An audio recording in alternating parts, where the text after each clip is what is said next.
हम लोग code first से डेटाबेस बना रहे थे, समझ आ गया होगा।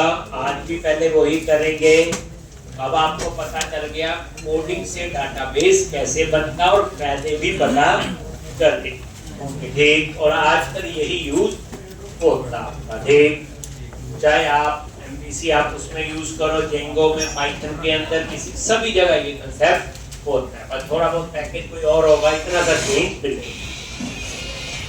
साथ साथ प्रैक्टिस करनी, वीकेंड पे जितना 5 दिन में करवाया है वो दोबारा से करना कोशिश करें, 1 सिटिंग में करें। मतलब ये नहीं कि 1 घंटा भी पढ़ लिए, 1 घंटा दोपहर के बाद 1 सिटिंग में बैठोगे आपको ज्यादा अच्छा रिजल्ट मिलेगा, ठीक। अब आप लोग इस नाम से बच्चा प्रोजेक्ट यही था ना, 4 फर्स्ट 1140। तो अभी मेरे ख्याल से प्रोजेक्ट बनाया ही था हमने ये कोड फर्स्ट से। अब आपको डेटाबेस कैसे बनाते हैं कल सारे स्टेप्स बता दिए थे, ठीक। अब यहाँ पे सबसे पहले हम क्या करेंगे, वेब कॉन्फ़िग फाइल में जाएंगे और कनेक्शन स्ट्रिंग, वह स्टेप यही था। आप बोलोगे अब, ठीक। वेब कॉन्फ़िग में गए और सिस्टम डॉट वेब के बाद, ठीक, सिस्टम डॉट वेब के बाद क्या लिखोगे, कनेक्शन स्ट्रिंग, ठीक। और यहां पे ऐड नेम क्या लिखोगे, कौन str, ठीक, कौन str। उसके बाद कनेक्शन स्ट्रिंग। अब ये कनेक्शन स्ट्रिंग कितनी बार हम लोग लिख चुके हैं, ठीक। अब आपसे कोई यहाँ बोले रुक के बताओ क्या होती वेब कॉन्फ़िग, क्या होता कनेक्शन स्ट्रिंग, क्यों बनाते हो कनेक्शन स्ट्रिंग, क्यों वेब कॉन्फ़िग में लिख रहे हो, जितने माइंड में क्यों आते उसके सारे आंसर आपको पता होने चाहिए। यानी 5-7 मिनट इसी लाइन पे बोल, आप नहीं बोल पाए तो रट्टा ही था। अब सर्वर, यहां डेटाबेस सर्वर का नेम। अब ये डेटाबेस सर्वर का नेम है, ये तो डेटाबेस के क्रेडेंशियल। अब ये क्रेडेंशियल जो है ये आपके अलग होंगे, मेरे अलग होंगे, लाइव प्रोजेक्ट करेंगे तो अलग मिल जाएंगे, लिखने तो यही होंगे। उसके बाद डेटाबेस, जिस नाम से डेटाबेस बनाना है, ठीक। मैंने बोला db underscore code first underscore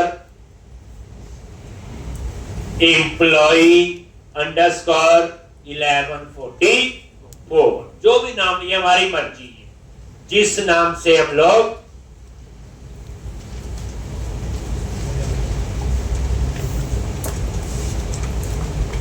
plug database जिस नाम से बनेगा, कोड फर्स्ट से डेटाबेस बनना है, ये वो वाला नहीं है पहले बना लिया डेटाबेस।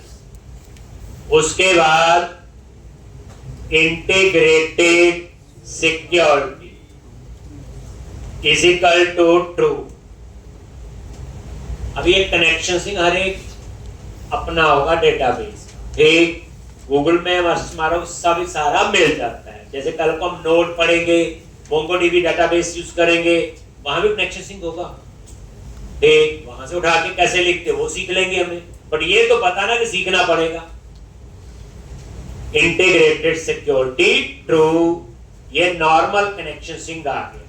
बस यहां पे आपको लिखना पड़ेगा प्रोवाइडर नेम, जिससे पता चलेगा क्या, तो system dot data dot SQL client, यहां से पता चल गया आपको कि डेटाबेस माइक्रोसॉफ्ट एसक्यूएल सर्वर।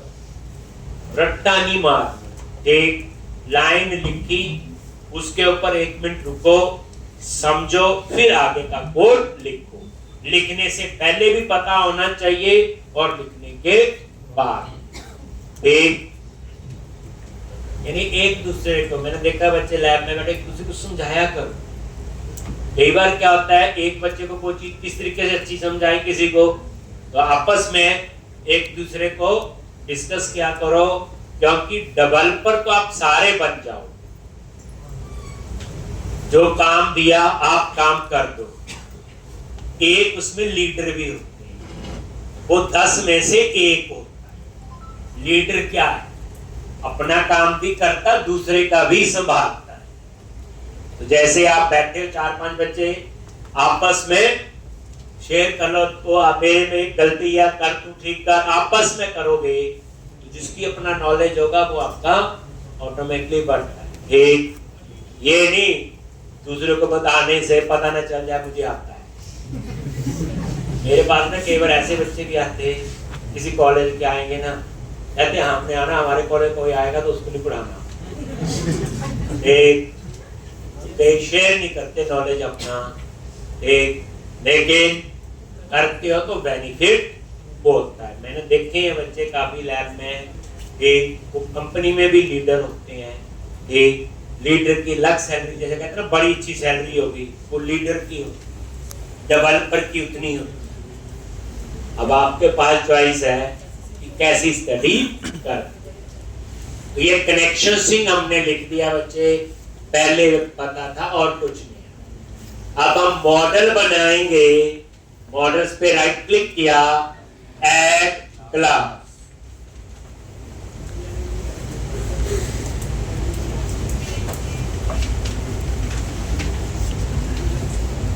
और मॉडल क्लास का नेम दे दिया एम्प्लॉय। ऐड कर लो वो employee.cs, एक ये क्लास बन जाएगी। मॉडल बोले क्लास बोले एक ही बात है, कंफ्यूज नहीं हो। तो ये employee.cs, अब उसमें हम क्या पास करेंगे, प्रॉप, 2 बार टैब प्रेस किया और पहली प्रॉपर्टी बना ली आईडी। आईडी क्यों बनाई, इसको ऑटोमेटिकली प्राइमरी की बना लेगा और ऑटो इंक्रीमेंट। प्रॉप, ये प्रॉप क्या होते हैं, कोड स्निप्स, शॉर्टकट्स हैं जिसमें आपको सिंटैक्स याद रखने की जरूरत नहीं। जैसे प्रॉप 2 बार टैब प्रेस किया अपने आप, स्ट्रिंग और नेम, तो ये आपका हो गया नेम प्रॉप। इसी तरह से एड्रेस,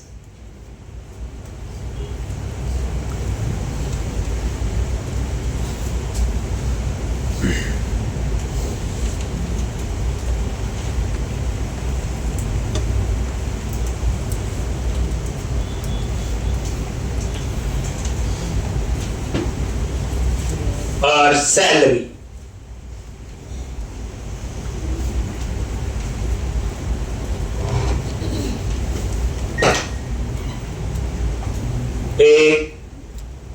तो ये आपने एक एम्प्लॉय मॉडल बना, अभी एक ही बना, ठीक है जी। अब उसके बाद क्या करूंगा, एक डेटा फोल्डर बनाऊंगा, उसमें क्लास बनाऊंगा एप्लीकेशन डीबी कॉन्टेक्ट। ये सारे स्टेप्स हम कर चुके हैं। तो यहां प्रोजेक्ट पे राइट क्लिक करो, ऐड न्यू फोल्डर, और फोल्डर का नेम दे दिया डेटा, और यहां पे एप्लीकेशन डीबी कॉन्टेक्ट। तो डेटा पे राइट क्लिक किया, ऐड क्लास, और क्लास का नेम है एप्लीकेशन डीबी कॉन्टेक्ट। एक एप्लीकेशन डीबी कॉन्टेक्स्ट और ऐड, तो ये आपने ऐड कर ली ये फाइल। वैसे मेन फाइल है आपकी एप्लीकेशन डीबी कॉन्टेक्स्ट, इसी से डाटाबेस बनता, इसी से ही टेबल बने। तो ये एप्लीकेशन डीबी कॉन्टेक्स्ट, और यहां पे आप इनहेरिट करो डीबी कॉन्टेक्स्ट। लेकिन डीबी कॉन्टेक्स्ट क्लास के लिए एक पैकेज इंस्टॉल करना पड़ेगा, एंटिटी फ्रेमवर्क। तो टूल्स मेन्यू पे गए, नगद पैकेज मैनेजर, मैनेज नगद पैकेजेस फॉर सॉल्यूशन।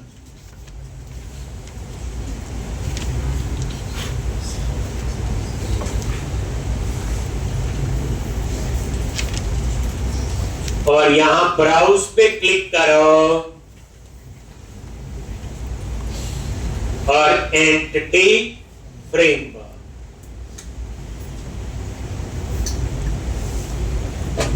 ईएफ लिखा, एंटिटी फ्रेमवर्क, और ये आपका नीचे एंटिटी फ्रेमवर्क। और एंटिटी फ्रेमवर्क क्या, डेटा को एक्सेस करने की एक टेक्निक। और ये प्रोजेक्ट सेलेक्ट कर लिया और उसके बाद इंस्टॉल।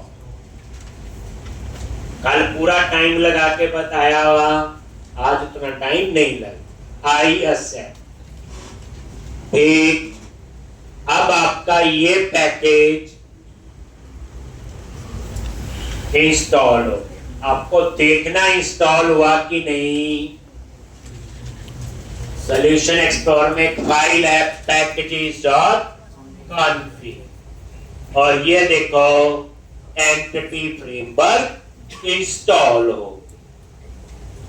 अब वापस एप्लीकेशन डीबी कॉन्टेक्स्ट पे गए, तो इसके लिए नेम स्पेस, और वो नेम स्पेस है सिस्टम डेटा डॉट एंटिटी। ये नेम स्पेस ऐड कर दिया। एक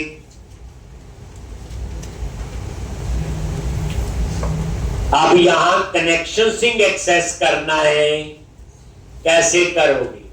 तो क्लास का कंस्ट्रक्टर बनाओ CTOR, ये शॉर्टकट है। 2 बार टैब प्रेस करो, अपने आप उसने कंस्ट्रक्टर बना दिया सेम नेम क्लास में। और इस कंस्ट्रक्टर में आपने इनहेरिट किया बेस क्लास के कंस्ट्रक्टर को, और उसमें पास कर दिया कनेक्शन स्ट्रिंग। बेस क्लास कौन सी है? जिसको आपने इनहेरिट किया। बेस क्लास कौन सी है? जिसको आपने इनहेरिट की। क्लियर है? ये आप देख लो, जैसे आप बेस पे F12 प्रेस करोगे वही जाएगा। ये देखो, ये उसका कंस्ट्रक्टर है, और ये कनेक्शन स्ट्रिंग हमने पास कर। ठीक, तो इस तरह से ये आपका बन।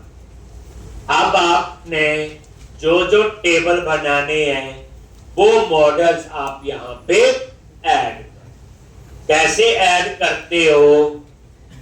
प्रॉप टैब प्रेस किया, DB सेट, और मॉडल का नेम है एम्प्लॉय। एरर आ रहा है तो इसका नेम स्पेस ऐड करो। कैसे करोगे? माउस लेके गए, अपने आप बताएगा। देखो, और ये नेम स्पेस ऊपर ऐड। ठीक, और यहां पे प्रॉपर्टी का नाम रख दिया एम्प्लॉय। अब ये क्या करेगा? DB सेट से टेबल बनाएगा और टेबल का नाम रखेगा एम्प्लॉय। बताया था अभी एक मॉडल के 10 मॉडल होंगे तो उसके हिसाब से बनाए। कल बताएंगे आपको करके सारे केसेस। चले आगे। उसके बाद क्या करना है बोलो?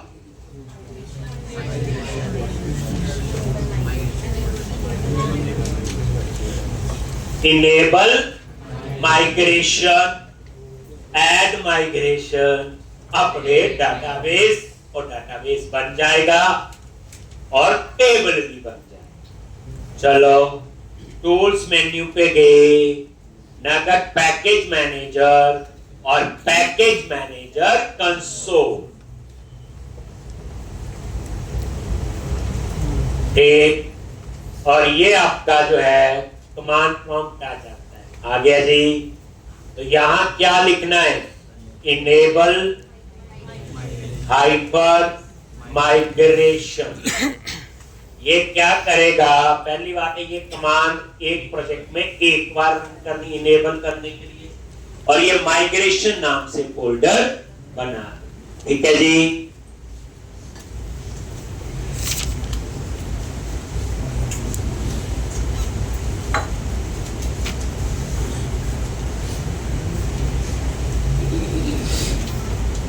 हो गया।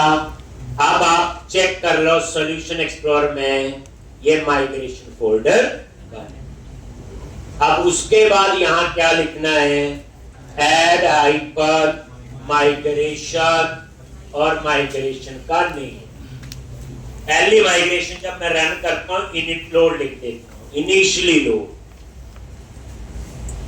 तो एंटर प्रेस करोगे तो माइग्रेशन फोल्डर में एक फाइल बनेगी इनिट लोड से, और इसके अंदर इन्होंने लिखा होगा टेबल कैसे बने, ये लो, और ये नजर मारो,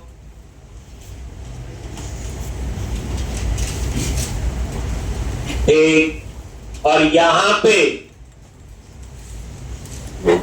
इनिट लोड, और ये अप मेथड, और क्रिएट टेबल, और टेबल का नेम आ गया एम्प्लॉइज, और ये आईडी है, और इसको क्या बना दिया? आइडेंटिटी कॉलम, मतलब ऑटो इंक्रीमेंट होगा 1 2 3 करके, और इसको बना दिया प्राइमरी की। ऐसे ही नेम, एड्रेस और सेल। फिर पैकेज मैनेजर कंसोल पे जाओ और इसको नजर जरूर मार लेंगे, ठीक। और लास्ट कमांड क्या लिखते हो बोलो? Update hyper data base. इतने स्टेप्स फॉलो करने पड़ेंगे एक कोड फर्स्ट से डेटाबेस बनाने, ठीक।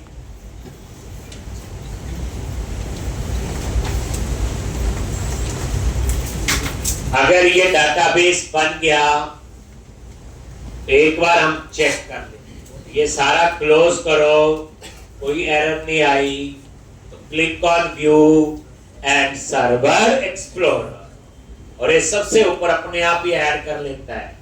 बेसिकली बच्चे ये डाटाबेस नहीं होती, ये डाटाबेस के कनेक्शन। तो ये जो नजर आता आपको ये कनेक्शन नेम, एक ऊपर तभी लिखा हुआ डेटा कनेक्शन। अगर आप कोई कनेक्शन यहां डिलीट भी कर दो, राइट क्लिक करके डिलीट, तो वो डाटाबेस डिलीट नहीं होगा, डाटाबेस पड़ा होगा, हम दोबारा उसका कनेक्शन ऐड कर लेंगे। ऐसी रिक्वायरमेंट आगे आज भी तो पता चले। तो जैसे ये सबसे पहले ये वही, और टेबल्स पे गए तो यहाँ पे वो टेबल बना ले रहे, कितना मैंने कल करवा। चले आगे। अब हम लोग मॉडल बन गया, क्या करेंगे बोलो? कंट्रोलर बनाएंगे। कंट्रोलर बन गया तो क्या करेंगे? बनाएंगे। बस यही करना, और क्या है? बात है क्या? कंट्रोलर बनाएंगे। ये देखो आ गया एम्प्लॉइज, ठीक।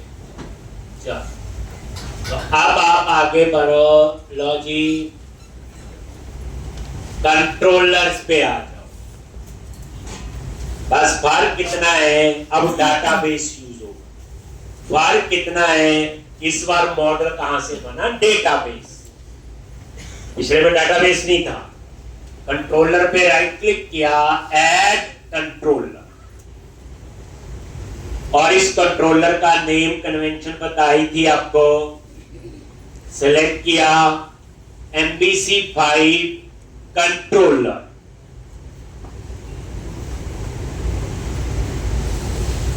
ऐड करो और कंट्रोलर का नेम दे दिया एम्प्लॉय, बट साथ में कंट्रोलर कीवर्ड अटैच होना चाहिए।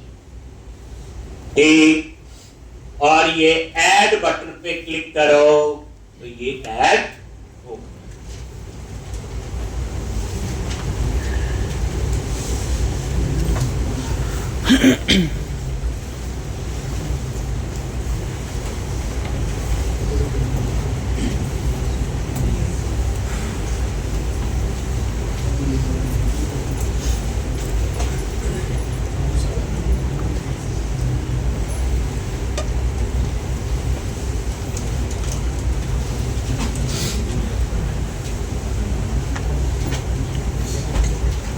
और ये देखो एम्प्लॉय कंट्रोल बन गया ये।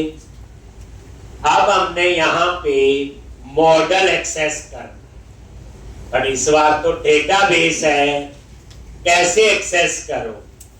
तो यहीं पे आ जाओ, प्राइवेट रीड ओनली, नई कहानी आ गई, प्राइवेट रीड ओनली और एप्लीकेशन DB कॉन्टेक्स्ट। डाटाबेस का कुछ भी एक्सेस करना है तो यही क्लास हमने डेटा फोल्डर में बनाई, एप्लीकेशन DB कॉन्टेक्स्ट। इसका नेम स्पेस ऐड कर लो, ये आपका आ ठीक, ये ले। और ये इस टाइप का आपने ये वेरिएबल डिक्लेयर कर, तो नई पिक्चर ये है इसमें रीड ओनली। डाटाबेस के लिए जो मेन क्लास है वो एप्लीकेशन DB कॉन्टेक्स्ट, उसी टाइप का मैंने ये वेरिएबल डिक्लेयर किया। पहली बार रीड ओनली, तो जो रीड ओनली मेंबर है वो कौन से होते हैं? तो आपने यूज किए वैसे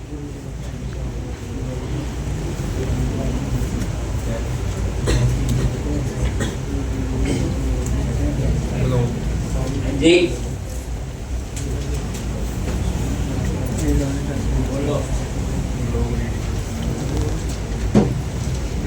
देखो एक रीड ओनली मेंबर होते हैं कांस्टेंट। ये क्वेश्चन इंटरव्यू में पूछा जाता है, रीड ओनली और कांस्टेंट दोनों में क्या डिफरेंस है? रीड ओनली और कांस्टेंट।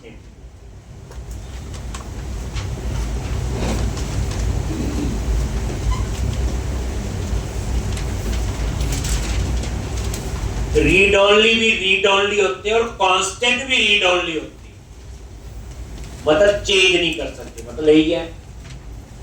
लेकिन जो मेंबर रीड ओनली है वो आपके चेंज हो सकते हैं, बट सिर्फ उस क्लास के कंस्ट्रक्टर। जैसे ये देखो, अब मैं इसका कंस्ट्रक्टर बना रहा हूं CTOR, 2 बार टैब प्रेस किया, ये इसका कंस्ट्रक्टर। और यहां पे ये देखो context is equal to new application DB context. तो इस वेरिएबल को यहां पे मैंने इनिशियलाइज कर लिया, ऑब्जेक्ट बना लिया इसका न्यू करके, जैसे क्लास का ऑब्जेक्ट बनता है। तो जो रीड ओनली मेंबर हैं उनको हम क्लास के कंस्ट्रक्टर में चेंज कर सकते हैं। कांस्टेंट मेंबर को आप कहीं पे भी चेंज नहीं कर सकते।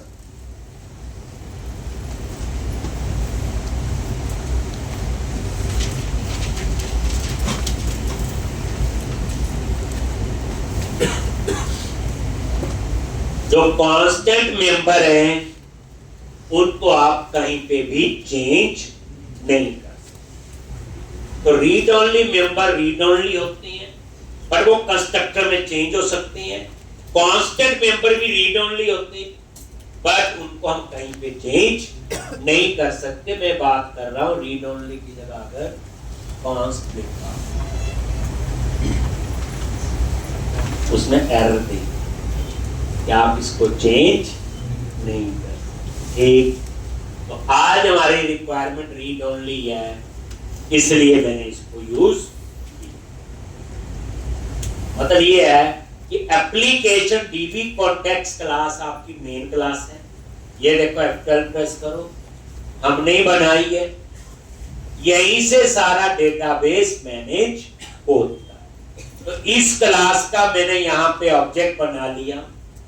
अब कोई बार बार इसका ऑब्जेक्ट नहीं बना, इसलिए मैंने इसको क्या ले लिया, रीड ओनली। अब एक बार, तो अब आप नीचे आओगे, इंडेक्स में आ,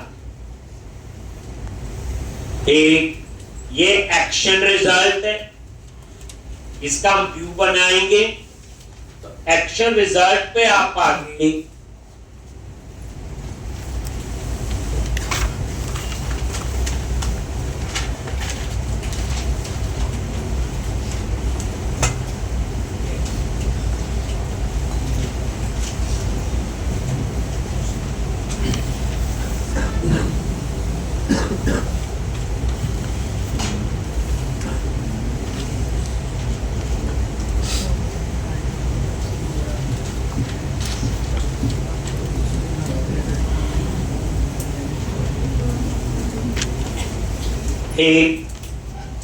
ये डिस्प्ले का कोड, इंडेक्स में क्या करना है मैंने, डिस्प्ले। अब डिस्प्ले के लिए कैसे लिखोगे, टेबल से डाटा फेच करना। तो सीक्वल की क्वेरी तो हमें आती है, select star from table name, लेकिन यहां नहीं चलेगी। यहां पे जो सिंटैक्स में यूज करूंगा वो एंटिटी फ्रेमवर्क के, इसके सिंटैक्स है ये एंटिटी फ्रेमवर्क। तो यहां select star from table name नहीं लिखेंगे पहली बार। और एंटिटी फ्रेमवर्क में जो सिंटैक्स यूज होते हैं बच्चे, वो LINQ यूज होते हैं, लिंक, लैंग्वेज इंटीग्रेटेड क्वेरी।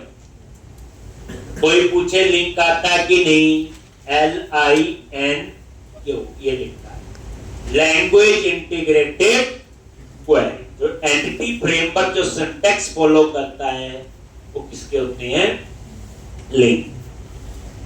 पहले इसका नाम लिंक ही होता था, आज से 10 साल पहले हम LINQ बोलते, पर बाद में इन्होंने क्या रख दिया, एंटिटी फ्रेमवर्क, पर सिंटैक्स लिंक के, LINQ, लैंग्वेज इंटीग्रेटेड क्वेरी।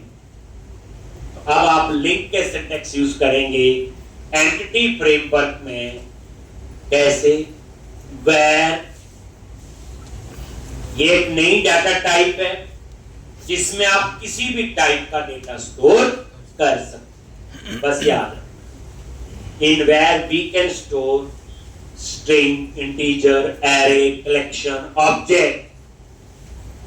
जैसे मैंने यहां पे एम्प्लॉइज लिस्ट, ये मैंने एक वेरिएबल ले, अब इसमें मैं कुछ भी स्टोर कर सकता हूं, एरे भी, कलेक्शन भी, ऑब्जेक्ट भी, स्ट्रिंग भी, इंटीजर। यानी कि वेयर डाटा टाइप एक ऐसी है जिसमें आप किसी भी टाइप की इंफॉर्मेशन स्टोर कर सकते हो, और ये काफी यूज होगा, और इसको हम और डिटेल में पढ़ेंगे नेक्स्ट असाइनमेंट।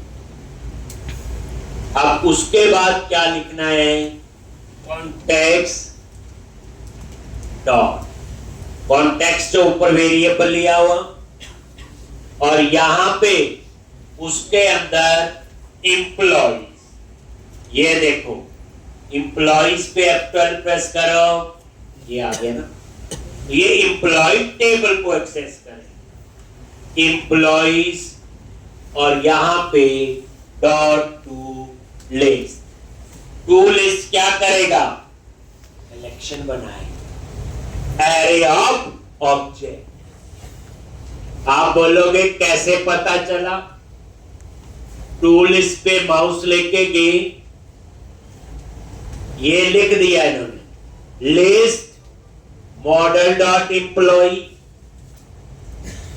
आई इनम्बरेबल मॉडल डॉट एम्प्लॉय। ये लिस्ट या आई इनम्बरेबल एक ही बात है, कलेक्शन बनाने के लिए यूज होते हैं। कलेक्शन क्या होती है बच्चे? Array of objects. इन टू लिस्ट में क्या करना है? एम्प्लॉय क्लास का ऑब्जेक्ट का एरे बना के रिटर्न, और वो इसमें स्टोर हो। एक अब उसमें एक एम्प्लॉय भी हो सकता है, 100 भी हो सकते हैं, 50 भी, 1000 भी हो सकते हैं। तो जो आप ये कोड लिखते थे select star from table name, ये वही कोड। और ये इंफॉर्मेशन मैंने दिखानी है व्यू में लॉग, और इसको पास कर दिया व्यू। और अब हम बनाएंगे फिर व्यू, और व्यू का नाम और एक्शन का नेम सेम होगा। और कहां बनाएंगे इसको? व्यूज फोल्डर के अंदर।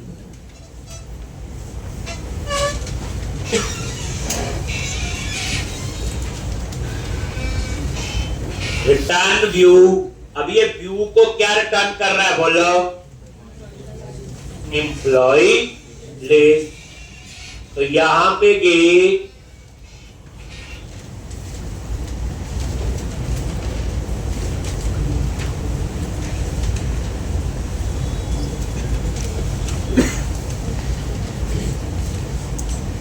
तो यहां पे व्यूज के अंदर एम्प्लॉय नाम से ये फोल्डर है, और राइट क्लिक किया,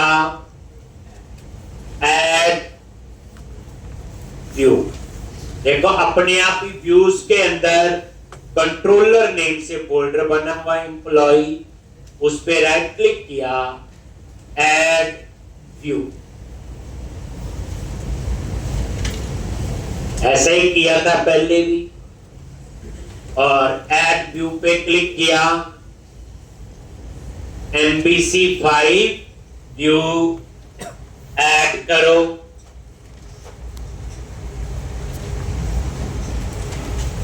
और यहां व्यू का नेम दे दिया मैंने इंडेक्स।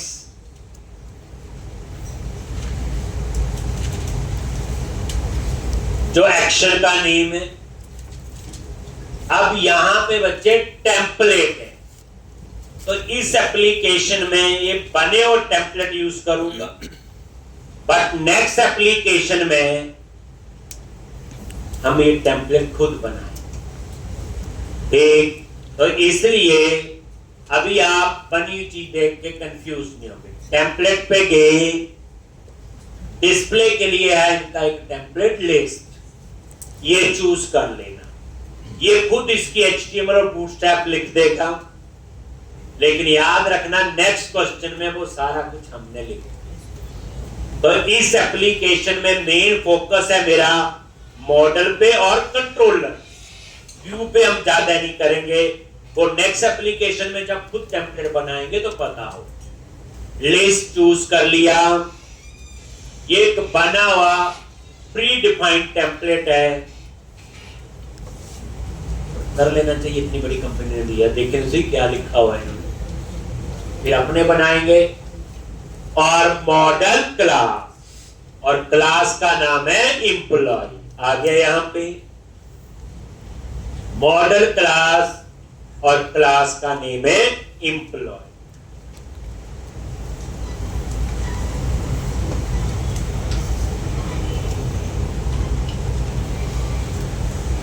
और डेटा कॉन्टेक्स्ट क्लास,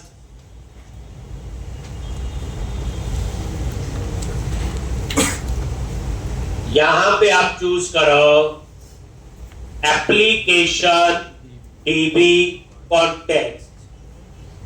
ये मेन क्लास है एप्लीकेशन डीबी, जहां से पूरा डेटाबेस मैनेज हो। Then click on add. ये क्या करेगा? अपने आप ये व्यू बना दे। ऐड बटन पे क्लिक करो, ये HTML वगैरह लिख देगा। हम भी देखते हैं, हम भी कुछ करेंगे इसमें। ला ये मैं समझाता हूं। क्लियर है जी? अब यहां पे इसको समझने से पहले ये देखो, रन करोगे तो जैसे आपने रन किया यही वाला आपका ओपन होगा, ऊपर लिखा होगा कंट्रोलर का नेम और एक्शन का नेम। और ये कंट्रोलर का नेम और एक्शन का नेम राउटिंग वाली फाइल से पता चलता, राउट कॉन्फ़िग बताई थी। ये लो, ये आपका एम्प्लॉय का है। अब मैं चाहता हूं यहां पे एम्प्लॉय लिस्ट लिखा है, ये चेक करे, डाटा है तो वो डिस्प्ले करे। और मैं चाहता हूं यहां मेन्यू में भी वो ऑप्शन आनी चाहिए। पहले मेन्यू में ऑप्शन लेके आते हैं, क्या करोगे उसके लिए बोलो, खाली बताया हुआ व्यूज के अंदर शेयर अंडरस्कोर लेआउट, और ये लेआउट आपकी मास्टर फाइल है बताया हुआ। और यहां पे जब आप आए, ये 3 मेन्यू बने हुए थे, अंदाजा तो लगा ही लोगे, उसमें एक और LI आपने लगाना।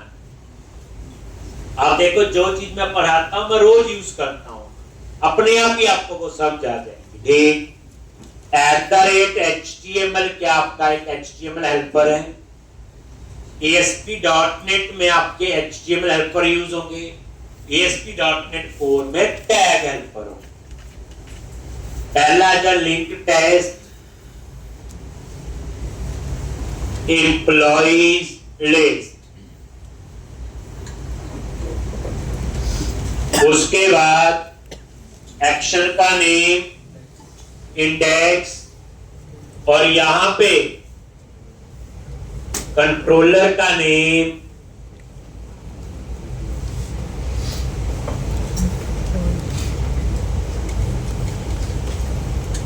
एम्प्लॉय। कंट्रोलर का नेम क्या था,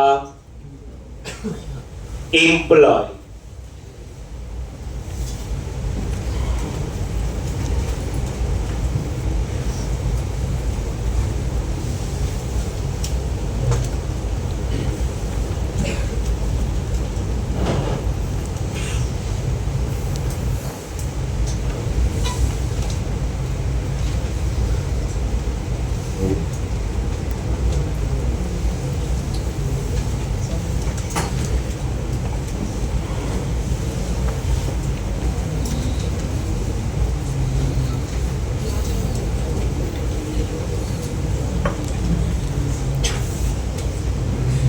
और ये देखोगे साथ ही रिफ्रेश करोगे, ये हम पे आ, ये कॉन्टैक्ट, अबाउट, और ये एम्प्लॉय लिस्ट। ठीक है जी। अब इस डिजाइन को थोड़ा सा हम देखते हैं। ये लिख लिया, एक और मेन्यू हमने लगा। तो अब आप इंडेक्स वाले व्यू पे आओ और उस कोड को हम सिर्फ समझेंगे। ठीक, आने वाले टाइम पे नेक्स्ट एप्लीकेशन में वो खुद लिखना। तो अब आप आ जाओ इंडेक्स पे, और ये सबसे पहली लाइन में क्या लिखा हुआ,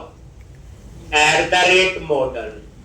हमने तो ऐसे लिखा था, याद है, मॉडल ऐसे, लेकिन यहां मॉडल में कलेक्शन आ रही, वो एक एम्प्लॉय। ठीक, आप बोलोगे कैसे पता चलता, यहां से इसके अंदर क्या आ रहा है। एक टू लिस्ट क्या रिटर्न कर रहा है, ये देखिए कलेक्शन। कलेक्शन क्या होती है, एरे ऑफ ऑब्जेक्ट। इसलिए यहां पे जो इसके आगे आई इनमरेबल लिखा हुआ, ये आपका किसके लिए होता है, कलेक्शन बनाने। इसका मतलब क्या हुआ, ऊपर जो मॉडल ऐड हुआ वो सिंपल एम्प्लॉय नहीं, एम्प्लॉय क्लास का ऑब्जेक्ट का एरे है।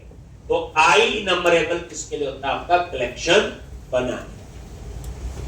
आगे ये देखो, इन्होंने भी H2, ये व्यू बैक छोड़ दो, ये मैं बाद में जब सिखाऊंगा तब। H2 हेडिंग, ठीक। और यहां पे हेडिंग दे दिया एम्प्लॉइज लेस। अब थोड़ी थोड़ी बूटस्ट्रैप आपको आ गई है, तो क्लास क्या लिखोगे? Tax hyphen primary, tax hyphen centre. तो थोड़ा सा डिजाइन देख लो। ये देखो, जब HTML में चेंज करते हो प्रोजेक्ट को बंद नहीं करना, ब्राउजर मिनिमाइज करो और ये देखो रिफ्रेश करो, आ गया ऐसे एम्प्लॉइज लिस्ट। उसके बाद ये क्रिएट न्यू का यानी नया एम्प्लॉय, न्यू सेव का जो होता है, ये उसके लिए इन्होंने एक HTML हेल्पर लगाया हो। ठीक है, क्रिएट न्यू लिख लो या न्यू एम्प्लॉय लिख लो। और ये क्या आपका एक्शन का नेम है, जो एक्शन अभी हमने बनाया नहीं है, आगे बनाए। कॉमा देके यहां पे कंट्रोलर नेम दे दिया एम्प्लॉय, ऐड कर दिया। मतलब ये हुआ कि हम एम्प्लॉय कंट्रोलर के अंदर एक नया एक्शन बनाएंगे और उसका नाम रखूंगा मैं क्रिएट। अभी बनाया नहीं, और इसके ऊपर बूटस्ट्रैप अप्लाई करनी। तो HTML हेल्पर पे बूटस्ट्रैप कैसे अप्लाई हो? देखो, अभी तो ये ऐसे आ रहा है क्रिएट न्यू लिंक सा बन के, ये भी अच्छा, बुरा नहीं है। मैं इसको बटन बनाना चाहता हूं, तो उसके बाद कॉमा, ये लिखा भी आ गया HTML एट्रीब्यूट। तो बूटस्ट्रैप कैसे अप्लाई करते हैं HTML हेल्पर पे, एक बार आप समझ। न्यू @क्लास, और क्लास का नेम क्या है? बटन के लिए btn हाइफन info।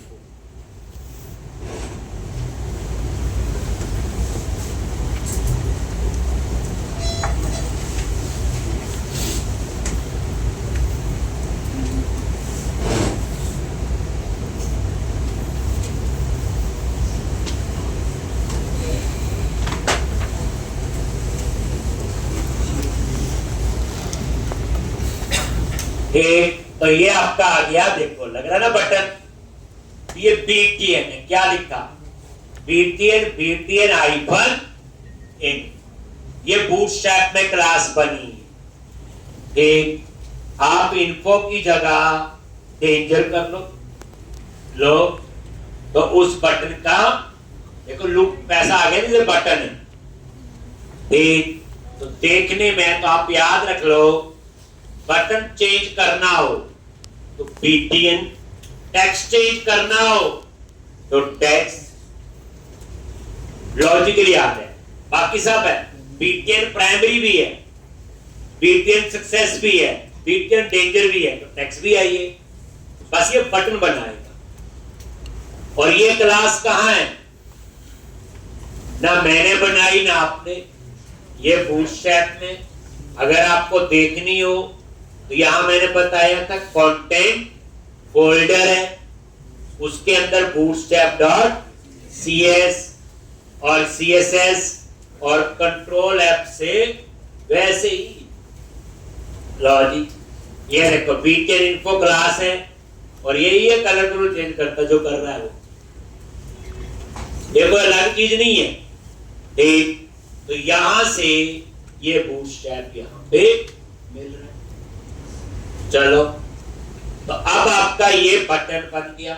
तो आपने सीख लिया HTML हेल्पर पे बूटस्ट्रैप कैसे अप्लाई करना। ठीक है जी, लो जी आगे आ जाओ। उसके बाद इन्होंने बना दिया टेबल। देखो जो जो आता है हम वो तो चेंज करेंगे ना थोड़ा बहुत। जैसे टेबल पे क्लास इन्होंने टेबल लिखी है, हम इसको ठीक कर लेंगे। क्या कर लेते हैं बोलो? टेबल हाइफन पढ़ा था ताजा ताजा, बॉर्डर टेबल हाइफन डेज, कोई भी यूज कर लो, नजर आ रही है?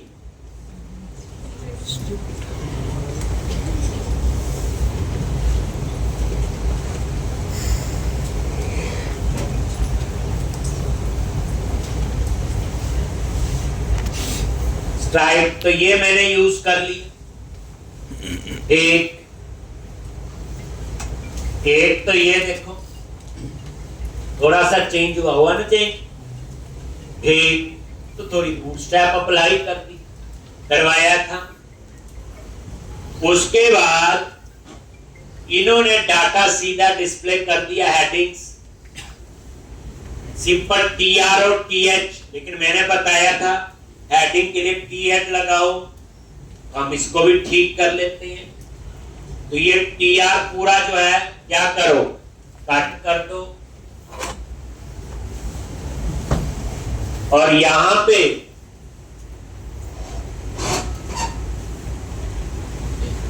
B है टैग,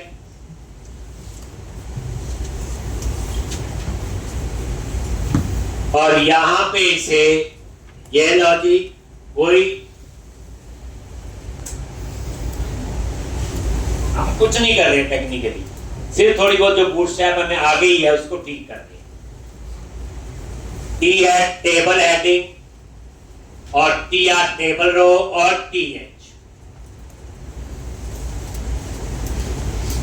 आगे।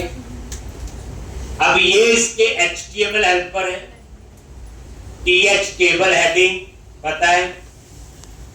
अब यहां पे ये HTML हेल्पर है जो कॉलम का नेम उठाएगा, @html.displayName4, जैसे एक्शन लिंक था किसी और कंट्रोलर एक्शन पे जाने के लिए, ऐसे ही ये कॉलम का नेम उठाएगा। क्या उठाएगा बच्चे? कॉलम का नेम। और इसके अंदर जो लिखी है इसको हम कहते हैं लैम्डा एक्सप्रेशन। क्या बोलते हैं इसको? Lambda expression.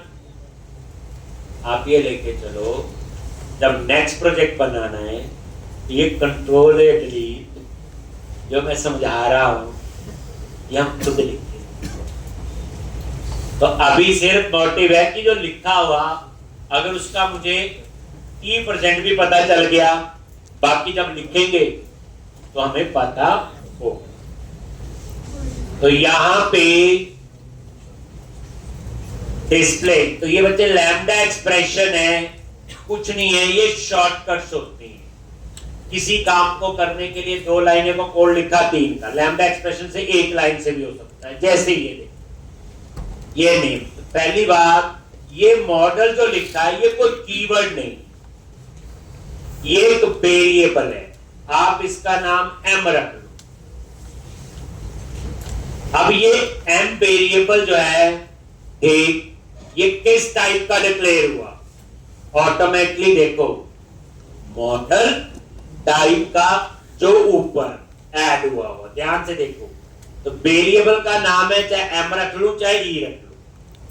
इसको कैसे पता चला कि ये इसी टाइप का डिक्लेयर होगा?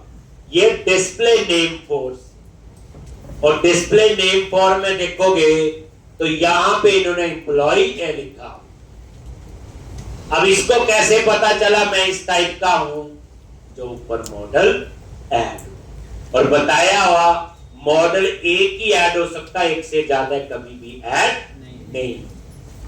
तो ये M जो है ये बच्चे एक वेरिएबल है, ये ऑटोमेटिकली उस टाइप का डिक्लेयर होगा जिस टाइप का मॉडल। फिर आपने लिख दिया m.name, लो ठीक। मतलब ये है, ये डिस्प्ले नेम फोर जो है ये कॉलम का नेम देगा बस। अब इसी तरह एड्रेस, तो ये देखो डिस्प्ले, मैंने इसका नाम दे दिया E, तो ये अपने आप ही एम्प्लॉय मॉडल का हुआ डिक्लेयर, और यहां लिख दिया E डॉट। तो समझाना था आपको ये मॉडल कोई कीवर्ड नहीं है जो इन्होंने लिखा हुआ, ये लैम्डा एक्सप्रेशन। तो E डॉट एड्रेस ऐसे फिर नीचे एक। तो इस तरह से ये आपका हेडिंग जो नजर आ रहे हैं बच्चे, ये बात, ये जो हेडिंग है मैं इनकी बात, ठीक है जी।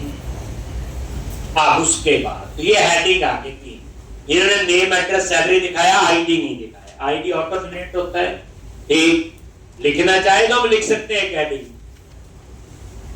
चलो अभी क्यों पंगा लेना, पहले इनका देख ले क्या किया हुआ। अब आ जाओ, ये टी हेड क्लोज हो गया, फिर डाटा डिस्प्ले करने के लिए टी बॉडी हो, यही बताया हुआ मैंने। ठीक, तो यहीं पे आ गई, ये अपने आप लिखा हुआ, कुछ नहीं करना। और ये आपका ये लूप लगाया हुआ, हमने लूप नहीं लगाया था क्योंकि एक एम्प्लॉय था, यहां कलेक्शन है, एक भी हो सकते 100 भी, तो इन्हें लूप लगाया हुआ। बट इसके बाहर लूप से पहले क्या लिखना है, बोलो, टी बॉडी। ये पूरा लूप की कहानी कहां लिखो, एक टी बॉडी के अंदर बताया हो। अब इस बॉडी में 2 रो हो, 10 हो, 50 हो, जितनी मर्जी हो। लो जी, लूप समझाता हूं, अभी तो समझ रहे हैं, लिख थोड़ी रहे। अगले प्रोजेक्ट में लिखेंगे। ये देखो, ये टी बॉडी डेटा के लिए, टी हेड हेडिंग के लिए, इन चीजों का ध्यान रखना है। ये गाइडलाइन है बच्चे, नहीं तो देख लो इन्होंने भी लगाया हुआ था टी हेड और टी बॉडी। अब यहां पे लूप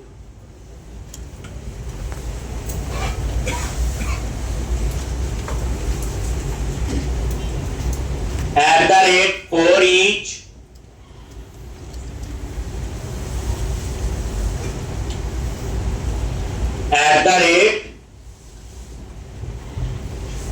for each, ये लूप है। इसका सिंटैक्स है, रेजर का बताया हुआ, करके लगता है। अब ये for each लूप है, तो for लूप तो सुना हुआ, for each और for में क्या डिफरेंस है?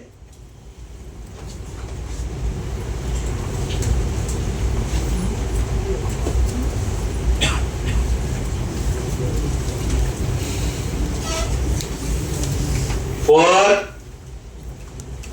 लूप तो पता है, फोर और फोर ईच में क्या फर्क?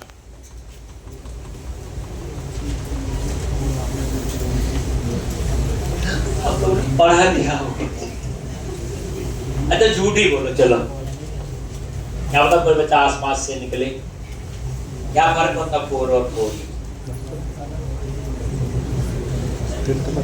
बच्चे 5-6 महीने बाद इंटरव्यू भी देनी है, एक जॉब भी लेनी, कोड तो आ जाएगा, लेकिन ये बेसिक चीजों पे थोड़ा सा, और ये हर लैंग्वेज में होती है बच्चे, मैक्सिमम लैंग्वेज में होती है।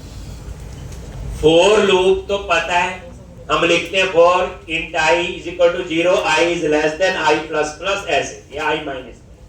तो फोर लूप की है, उसमें इंक्रीमेंट भी हो सकता है और डिक्रीमेंट भी हो सकता है, होता ना i minus i plus plus. लेकिन जो फोर ईच है वो सिर्फ एक ही डायरेक्शन में चलेगा, नेक्स्ट, इसमें डिक्रीमेंट नहीं। डिक्रीमेंट जैसे मान लो 100 एम्प्लॉय है, पहले एम्प्लॉय से शुरू करेगा तो 100 तक ही जाएगा, ना रास्ते में रुकेगा ना वो माइनस होगा। इसलिए जो फोर लूप है उसमें इंक्रीमेंट और डिक्रीमेंट दोनों होती हैं, फोर ईच में सिर्फ एक ही डायरेक्शन होती है, नेक्स्ट। फोर लूप में तो आप बता देते हो इतनी बार लूप चले, लिखते हैं ना आप लोग, क्या i is less than this, 10 बार ही चलेगा। फोर ईच जितना डाटा होगा उतनी देर चलेगा। अगर तुम्हें सिंपल लेमैन की तरह पढ़ाऊं या समझाऊं आपको बोला जाए इस ग्राउंड के 10 चक्कर लगाने, वो फोर लूप। अगर आपको बोला जाए जब तक आप बेहोश नहीं हुए लगाते रहो चक्कर, तो वो हो गया फोर ईच। समझ आ गया? ठीक, तो जैसे ये फोर ईच लूप, अब इसके अंदर ये वैर वेरिएबल अभी बताया, किसी भी टाइप का डेटा आ सकता है। ये आइटम अब इन्होंने क्या लिया हुआ, एक वेरिएबल डिक्लेयर किया, और ये किस टाइप का डिक्लेयर हुआ, ये इनके बाद जो मॉडल लिखा एम कैप्स, ये कीवर्ड है। एम कैप्स में जो मॉडल लिखते हैं ये भी कीवर्ड है, ठीक। और ये मॉडल किसको एक्सेस कर रहा है, जो ऊपर ऐड है, ये देखो ये नीचे आता सारा, मैं जो मर्जी पढ़ाऊं मेरे पे विश्वास नहीं करना, माउस लेके जाओ पता चल जाता है। ये मॉडल जो है किसको एक्सेस कर रहा है, जो ऊपर मॉडल ऐड हुआ। तो जब मॉडल ऐड करते हैं तो एट द रेट के साथ एम स्मॉल में, और जब मॉडल एक्सेस करते हैं तो एम कैप्स में। ये और ये देखो, ये मॉडल ऑटोमेटिकली किस टाइप का डिक्लेयर है, ये देखो लिखा ना आई नंबरेबल और वो इक्वल। इसका मतलब क्या है, ये मॉडल जो है एक क्लास नहीं है, ये एरे है, क्योंकि आई नंबरेबल आ रहा लिखा हुआ और ऊपर हमने यही लिखा। ठीक, तो अब ये क्या करेगा, एक एक एम्प्लॉय का डाटा उठा के इसमें डाल, और ये आइटम उसी टाइप का डिक्लेयर हो चुका है। देखो किस टाइप का, एम्प्लॉय का।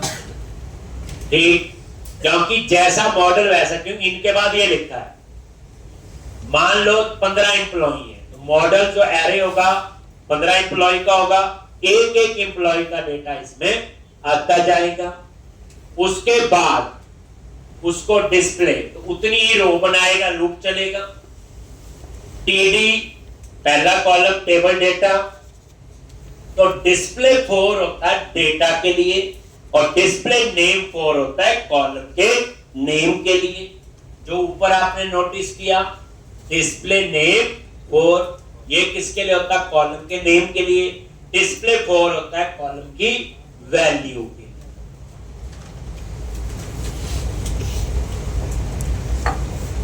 एक वैल्यू के लिए या डेटा के लिए। ये लो जी आगे यहां पे ये डिस्प्ले 4, फिर वही लैम्डा एक्सप्रेशन, कुछ भी नाम रख लो। अब इसमें एक एक एम्प्लॉय की इंफॉर्मेशन आइटम वेरिएबल में आ रही, लूप चला ना, मॉडल में गया, पहला एम्प्लॉय उठाया, दूसरा, तीसरा, चौथा, और आइटम डॉट नेम से नेम, आइटम डॉट एड्रेस से एड्रेस, और सैलरी से सैलरी। ठीक, ये वेरिएबल का नाम जो मर्जी रखो, आपकी मर्जी है, लैम्डा एक्सप्रेशन है, बट इसमें आइटम से ही डाटा आएगा, क्योंकि एक एक एम्प्लॉय का लूप चलेगा ना। फर्स्ट एम्प्लॉय के लिए तो मॉडल में गया, उसका डाटा यहां, सेकंड एम्प्लॉय के लिए यहां से यहां आ गया, थर्ड, फोर्थ, फिफ्थ, अब जितने होंगे मुझे नहीं पता, 2 हो, 10 हो, 1 हो, चले। तो ये आ गया आपका अपने आप, कुछ नहीं कर रहा, अब मैं सिर्फ समझा रहा, ये कोड लिखना है। उसके बाद इन्होंने क्या किया हुआ, अपनी तरफ से 3 और एक्शन लिंक लगाए। ये एडिट के कोड के लिए हो गया, ये डिटेल फाइंड के कोड के लिए हो गया, और ये डिलीट किया हुआ काम सारा ये पहले वो ADO.NET से था, ये आप MVC के अंदर कर रहे हैं। तो ये क्या है, एक्शन लिंक एडिट। एडिट क्या हो गया, टेक्स्ट जो स्क्रीन पे नजर आएगा, ये एक्शन है। ये एक्शन अभी हमने बनाना है, अभी बनाया नहीं। एक ये एक्शन का नेम है, और एडिट मतलब किसको एडिट करना, फाइंड जिसे हम कहते हैं। ये वो कोड है जब लिस्ट बॉक्स पे क्लिक नहीं करते और डेटा टेक्स्ट बॉक्स में आता है, तो फाइंड का कोड होता है वो। तो अपडेट से पहले फाइंड कर, ये वो है। अब इसमें कैसे पता चलेगा किस एम्प्लॉय का है, तो इसमें एक पैरामीटर होगा, और उस पैरामीटर का नाम मैं रखूंगा आईडी, और आइटम डॉट आईडी से क्या आएगा, उस एम्प्लॉय का आईडी जो प्राइमरी की कॉलम बना हुआ।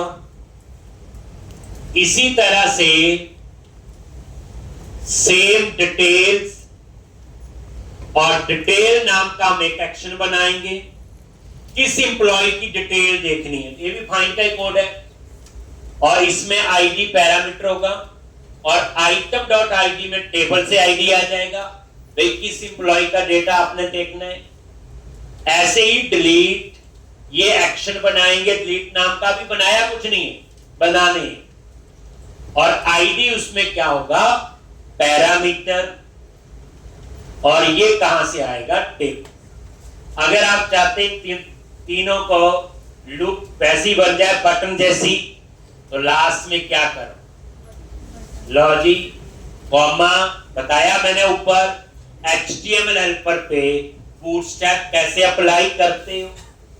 लास्ट में कॉमा क्या लिखोगे? न्यू कर्ली ब्रैकेट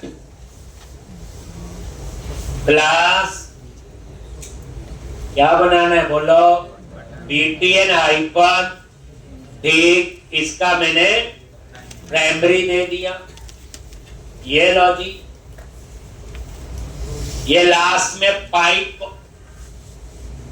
तो इसको डिलीट कर दो, जरूरत नहीं है मुझे, ऐसे डिजाइन को खराब करेगा। ये दिया हुआ था, देख लेना, बाद में हटा देना नहीं तो।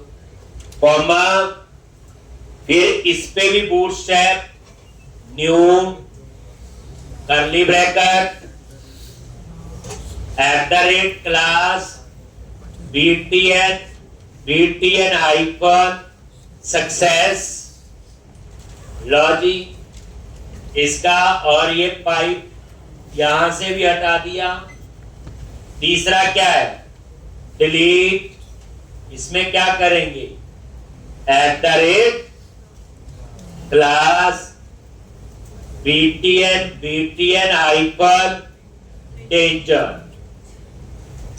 याद रखना, बूटस्ट्रैप, HTML, जावास्क्रिप्ट जो मैं सिखाऊंगा यूज करेंगे, ये सेम जावा में भी होगी, पाइथन में भी होगी, PHP में भी होगी, नोड में भी होगी, एंगुलर में। मतलब यही क्लास BTN डेंजर हर जगह मिलेगी। तो इसलिए जो आप पढ़ रहे हो ये कोई लैंग्वेज स्पेसिफिक नहीं, वहां भी क्लास लिखे हुआ तरीका अलग हो सकता है, क्लास @ लगाना या नहीं लगाना। तो ये मैंने क्या किया, ये जो तीनों हैं अब बटन की शेप ले लेंगे और कुछ नहीं। ठीक,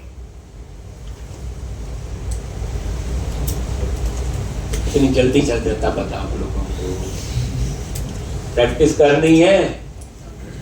अब नेक्स्ट वीक में क्या क्या होगा, अभी तो MVC में कोड लिखना है, अभी तो समझा रहा हूं, और MVC में तो पूरी मास्टरी होगी, मैं तो ही आगे जाऊं, क्योंकि प्रोजेक्ट पहला इसी में बनना है। एक वो तभी बना पाएंगे अगर MVC में अच्छी कमान हो।